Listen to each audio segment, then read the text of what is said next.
safety and our special teams. Obviously, I'm high on. I just mentioned them, Devin Bill and Christian. No, that is our returning starters. Excited about our non-conference opponent schedule. It never is easy. I don't think you could have an easy schedule in the SEC. I just don't think it would happen. You could have easier, but the word easy and nothing left on the back end of it never happens in the SEC. We open up with Alabama A&M. It's going to be nice. It's going to be nice for the Arkansas fans because we haven't played at home our first home opener since 22.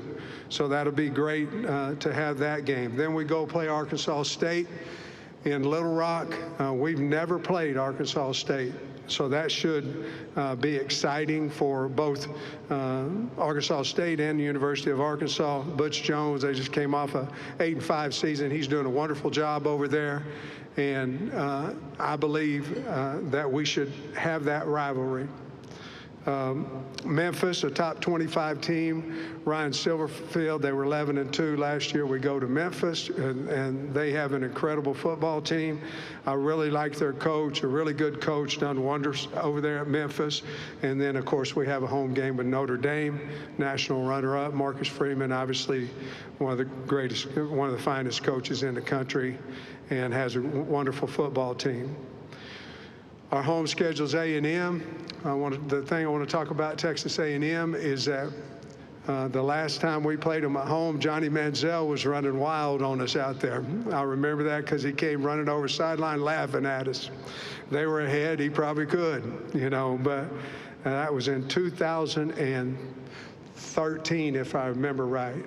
If I misquote me, but I think it's 2013. Since then, we went down to Dallas, and we did not have a lot of luck down in Dallas. So it's going to be good to have a home and home with Texas A&M. I think it's going to be great for the fans as well.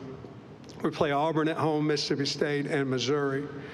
On the road, we play 4 top 15, top 10, top 5, wherever you look at them. Teams on the road at Ole Miss, Tennessee, LSU, and Texas. 6 or 8, depending on what polls you look at, are ranked in the top 25 in there. 9 of them went to postseason. 3 of them went to college playoffs. So could it be easier? I just said that. I don't think so. I think it's an outstanding schedule. With that, everybody, that gives the University of Arkansas one hell of an opportunity. That's what it does. And we've got a good football team, too. They have to play Arkansas, too, now. We know who we're playing. They know who they're playing, too. But we're proud of our football team. This is talking season, but this has nothing to do with what I'm saying. You all know me. I think we've got a good football team. I think we've got a really good football team. We've got our starting quarterback coming back. We're a big team. If you look at us, we're not small in any area. We're a fast team. And we have wonderful leadership. I do want to go back here just for a second, and I want to talk to you about the 3 guys that we brought with us. Brought Talon Green, and we've talked about Talon and how competitive he is, how much of a leader he is, and all those things. He went to the Manning passing camp. I think he did wonderful down there. He's from Louisville, Texas. He finished 40 yards from the all-time total offensive record for the University of Arkansas last year, 40 yards away from that, and he was hurt the last 8 games of the season. We brought Xavier Sorey, graduated out of IMG from Florida. He led our team in tackles last year, a wonderful guy. You'll enjoy talking to him as well. And then we brought Cam Ball. Cam Ball's from right here, Tri-Cities High School. Cam lost his father this summer, bout with cancer. I will say this, it was one of the most gratifying, joyous ceremonies that you ever could be a part of. It was unbelievable. His dad, Charles, was a fine man. He's wearing a pendant, a necklace in recognition of his father. But Cam has great faith, and it helped him get through it. In closing here, guys, I appreciate you, number one. Number two, we've got a fine football team. We do. And I'm excited to start this season. As of right now, we only have one young man that won't be able to start when the season starts. That's Ismail Cece. He had a wrist surgery, tore some ligaments and a bone in there. He'll probably be out for the season. Other than that, we'll be ready to roll on August 1st, and I would be honored to take questions from you. Thank you, Coach Pittman. If you have a question, please raise your hand. Molly Ann, Holly, or Olivia will get a microphone to you. Coach, we're going to start over here on our far left-hand side, third row. Coach Dave Shoemade, SEC Unfiltered. Coach, you've accepted 4 bowl invitations in your 5 years. Y'all won 3, but it would be safe to say there's somewhat of a hill to climb at Arkansas. You have the lowest paid support staff, the least amount of NFL draft picks per capita in that state. How do y'all go about building that roster and setting that culture in Fayetteville? Man, you know, we have to go outside of our state.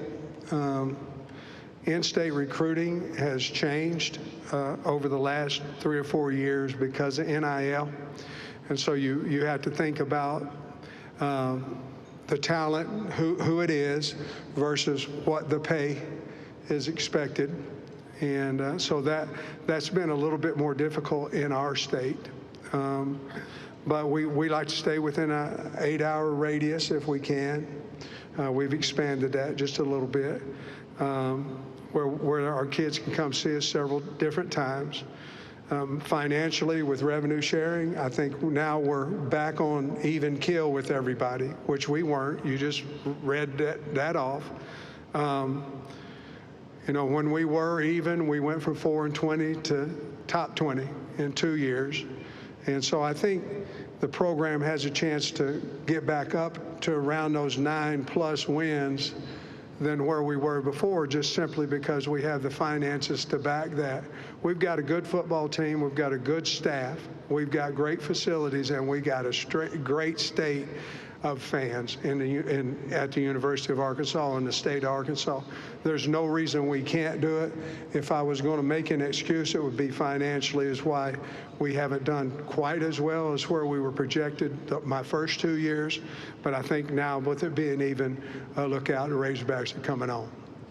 Coach, we'll go over to our right-hand side, about halfway back. Wilson. Sam Wilson Alexander from The Advocate. This question you might have kind of already just answered it, but your 2023 recruiting class is mostly gone now. Is that because of those financial reasons, or is there something else you attribute that roster turnover to? Well, man, I mean, you'd have to ask each one of those kids. Here's what it's not because of: because of the way they're treated, because of the way they're developed, and because of the way that they're taught to. That's not the reason. It could be playing time. It could be finances. Probably the majority of it is finances. But you'd have to ask those guys. But I do believe that whom we got in the replacement, they want to be there. They're happy with what their deal is they have, and that they'll represent the university well. Coach, we'll go over here on the left side, about 3/4 of the way back, in the middle. Jerry Humphrey, AL.com. Coach, kind of talk about the development of KJ Jackson and how Taylor has been a great example for him. I love KJ. You know, we were just talking on a plane coming over here about his development, Taylor and I and Cam and Sori. But I think he's ready. You know, where we've been is we haven't been in those games a lot to where we can get that number 2 guy developed.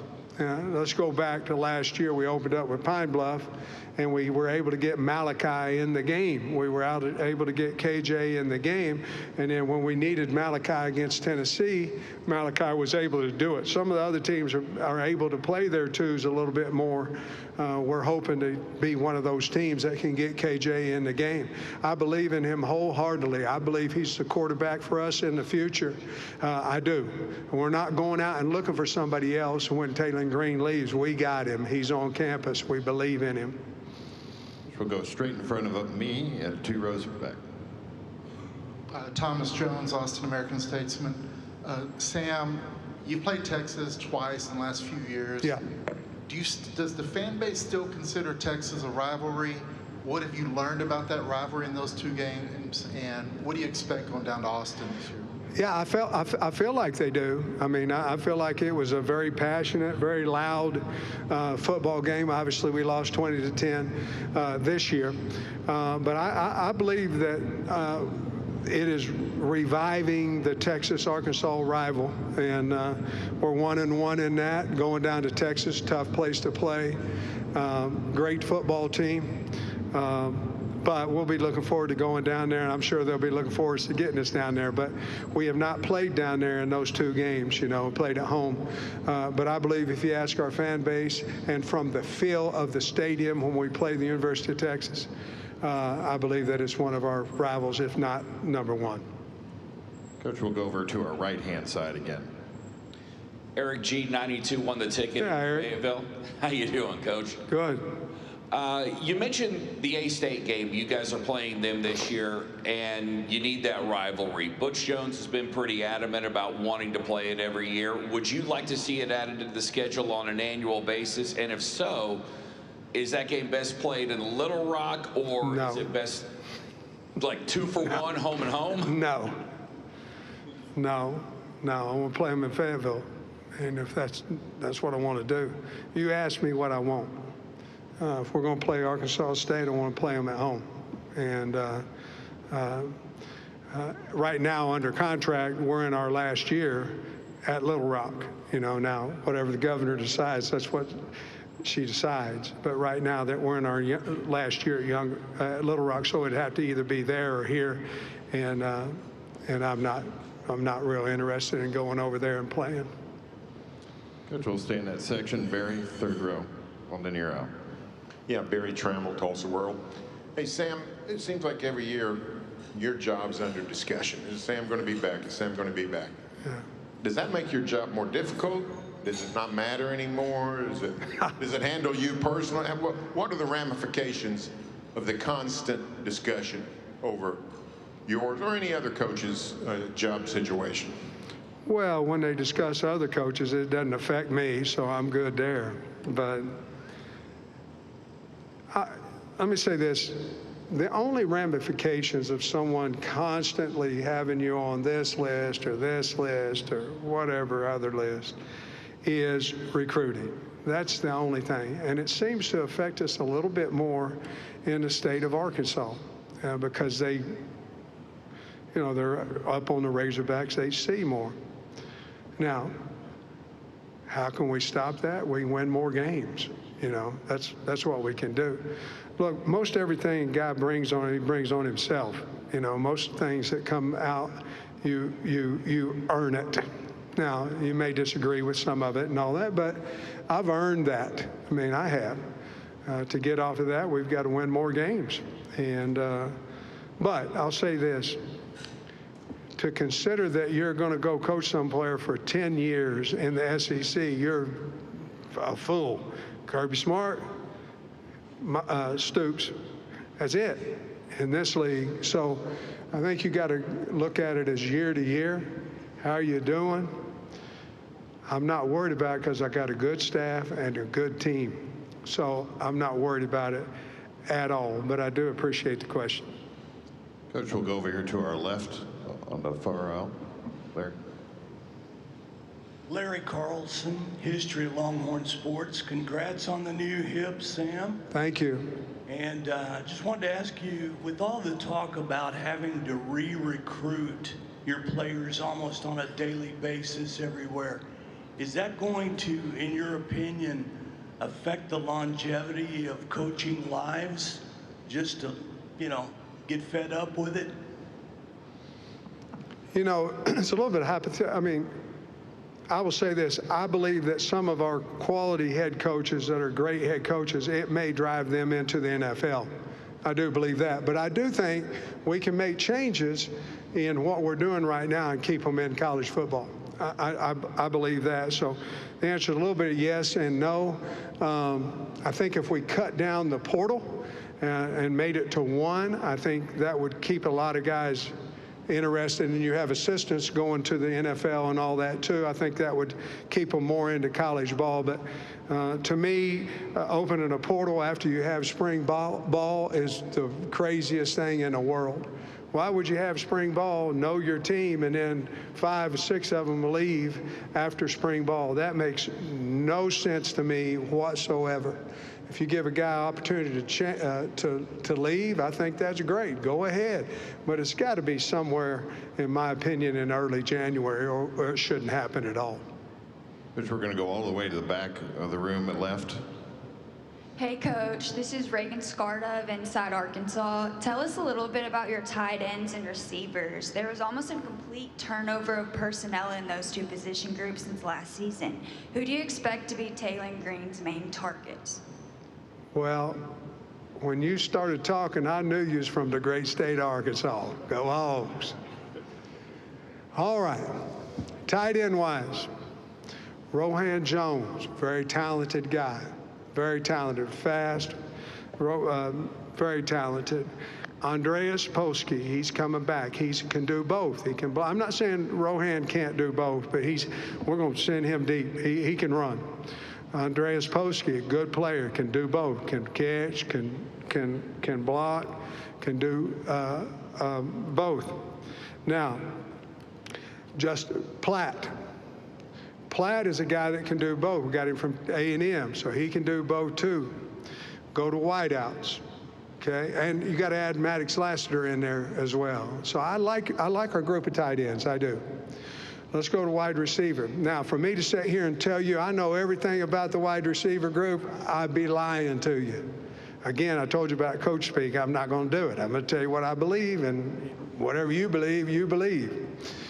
But at wide receiver, I think we've got about 8, maybe 9 that can play in this league. Whom they are, who will run out there with the first group and all that, we're going to run somebody out there August 1 with the first group. Is that going to be the first group? I don't know. But we've got Jalen Brown and C.J. Brown. Those are 2 right there. I love our slots. And Raylan Sharp and Cam Shakes, love them. Love Cam returning punts as well. But I really like those 2 guys. I think we've significantly upgraded there with both those guys. I really like that. And then on the other side of wideouts, we have Omega Blake. We have Monte Harrison.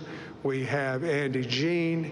And we have whom I think is a supreme talent in Antonio Jordan. Now, I know he's a freshman, but we've seen enough out of him this summer in his off-season workout in the weight room and his running ability that we think that he could help us too. And you could add Courtney Crutchfield into that group too.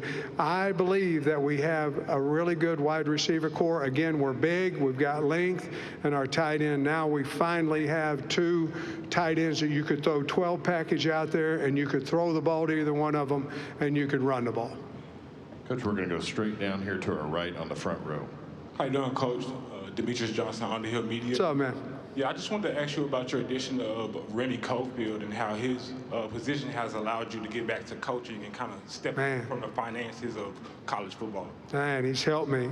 You know, the thing Remy's done is he's a good communicator, and all this negotiation through agents, through parents, through whatever it is, he's handling that. I'm not. And man, you talk about taking a lot off a man's plate. The other thing too is it affects you, and somebody asked me that question a while ago about the portal. It affects that. In other words, if somebody comes in to me and they say, I need $16 gazillion thousand, and I think he's worth $1. Okay, so then I'm sitting here going, man, me and you's going to lose our relationship here, and when we do, gone, right? Well, I don't have to deal with that anymore. I don't want to. I don't want to lose the way I feel about a young man. I don't want him to lose the way he feels about me. Remy's took all that off of my plate, and I can't tell you how much smoother the April portal was than the January portal. So he's helped me in that. I think eventually he'll be more into the talent evaluation once he knows what our team is. He doesn't know our team, you know, right now. I don't want to speak for the man, but I don't believe he knows exactly what we have on our team right now. Then he'll know where we need to upgrade, what's the finances in each category to do that. but he's been wonderful, tremendous help to me. Coach, we'll go over here to the second row. Tom. Hey, Coach. Tom Murphy, Arkansas Democrat-Gazette. Thanks for the kind words about Bob. Love him. And in honor of him, I've got a three-part question. Oh, great. When you know me, I'll ask you what question 2 and 3 is here in a minute. No, it's really just a one-part. You referenced in your opening about doing different defensive stuff to get to the quarterback.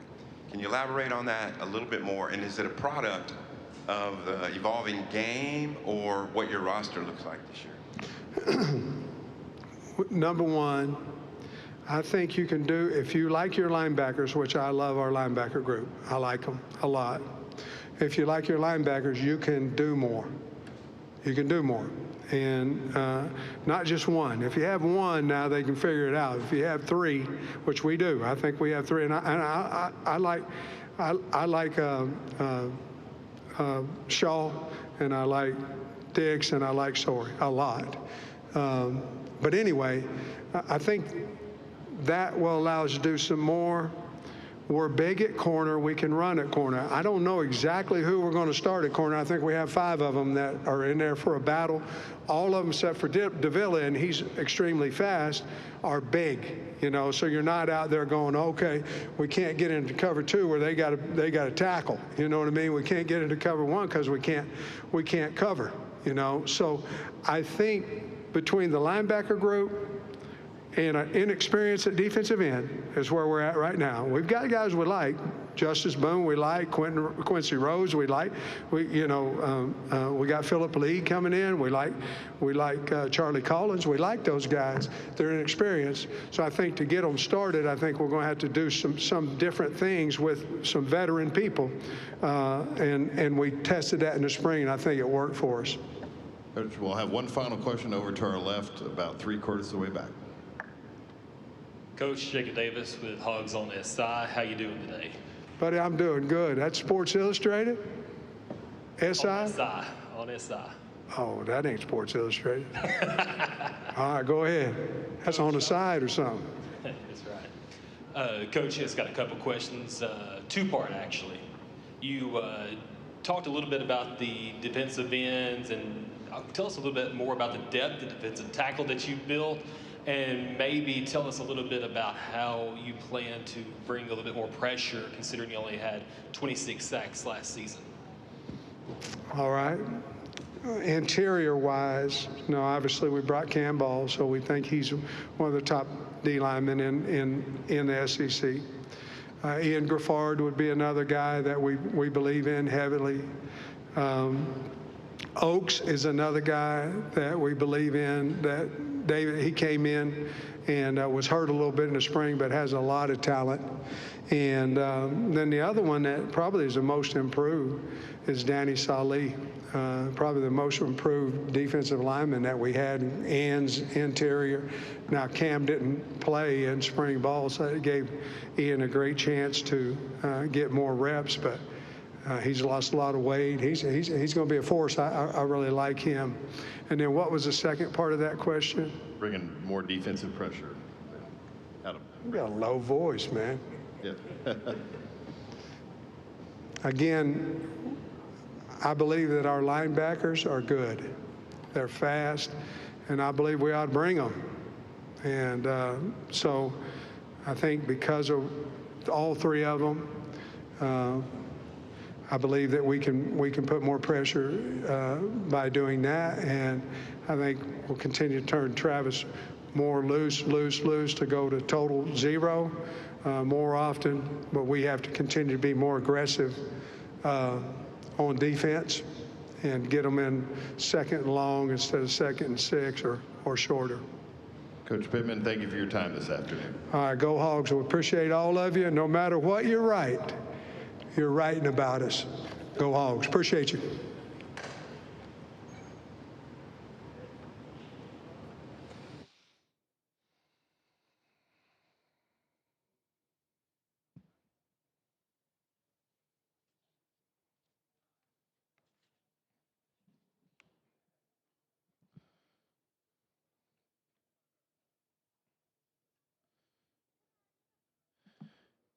Here in about 10 minutes, we'll be joined by the Arkansas players. Cam Ball will be at position 1, which is to your left in the front of the room. Taylon Green will be to the front of the room on the right at position 2. And Xavier Story Jr. will be in the rear of the